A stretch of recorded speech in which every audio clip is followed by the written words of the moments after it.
Hello and thank you for joining Contento Now TV, the shows that host many authors from all around the world in order to take a look in their journey of the publishing process. We're very, very delighted to have with us Professor Shlomo Breznitz. Hello. Hello. Thank you for joining us here. It's good to be here. And we have a series of conversations regarding the new international edition of Memory Fields.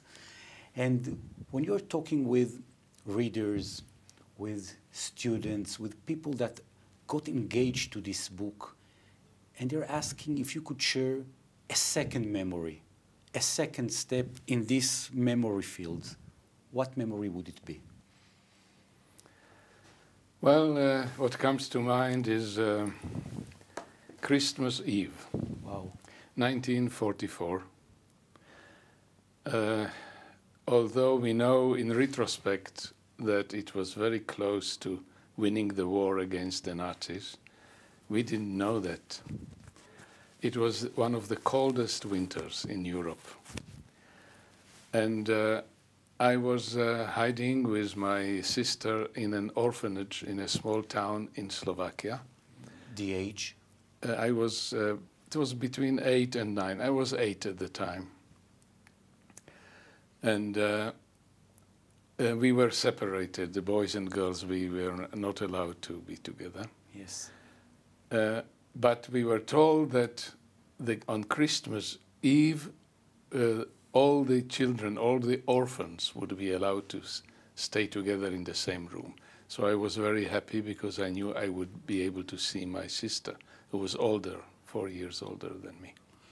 You called yourself this time an orphan? This is something that you thought that you will never see your parents at this stage?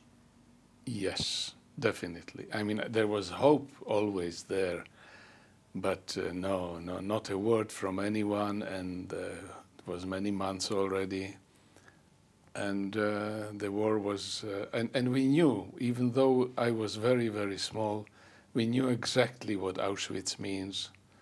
And the fact that they were taken, and the chances were very small that they will be back. So, and all the other kids were also orphans. So it was part of the label. We were orphans, and we were allowed to sit together for a meal. And the meal also was something special because we got, for the first time in many, many months, we got a big chunk of bread. A big chunk of bread.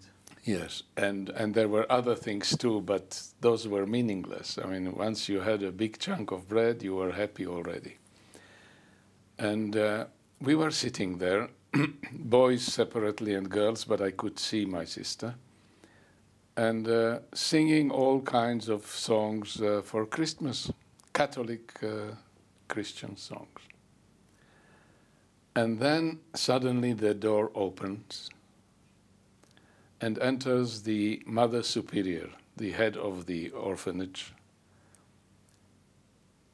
and with her a very high-ranking German general, who it turns out, and we know it then, was actually the Gauleiter, so to speak, he was the main officer in this whole area,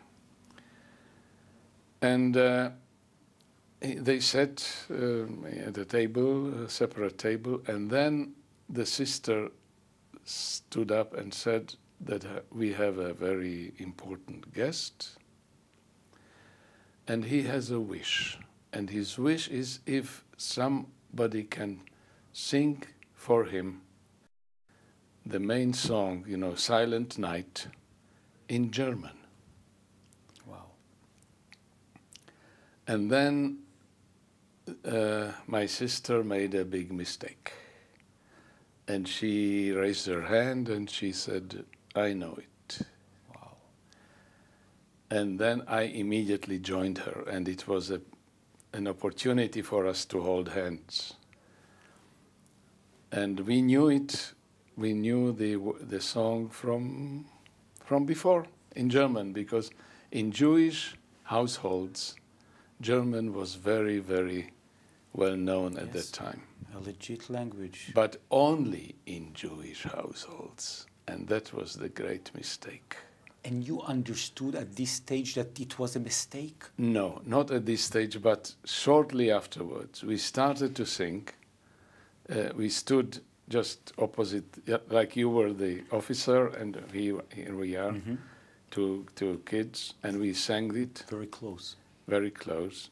And then at one point my sister understood it. You remember the lyrics, the words that you were singing? Oh, yes.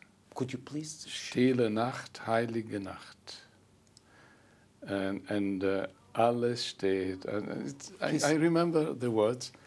And then there was a place when it goes up. Please. The ta la la la la la la. And then it has to come down. Ta la la la la la la. But when he came up, suddenly my sister realized that he would know that we are Jewish. She stopped singing, and she was in shock. And then I was scared of her fear more than of anything else. So we both stopped, and that was the song never ended. And the officer asked her to come closer to him, my sister. And he told her, "Don't worry, your parents will come back." He said in German. I understood every word. Do you remember the exact pronunciation in German that he said? He said it very quietly, and I think he was very touched. And that was the experience. But we were worried that now he knows.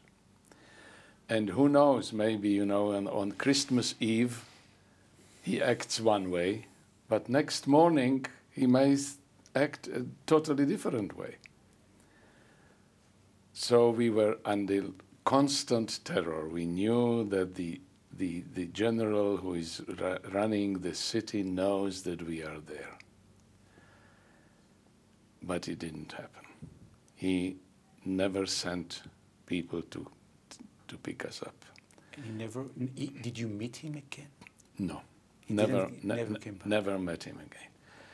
There were Germans who came looking for Jewish children, but not on his behalf.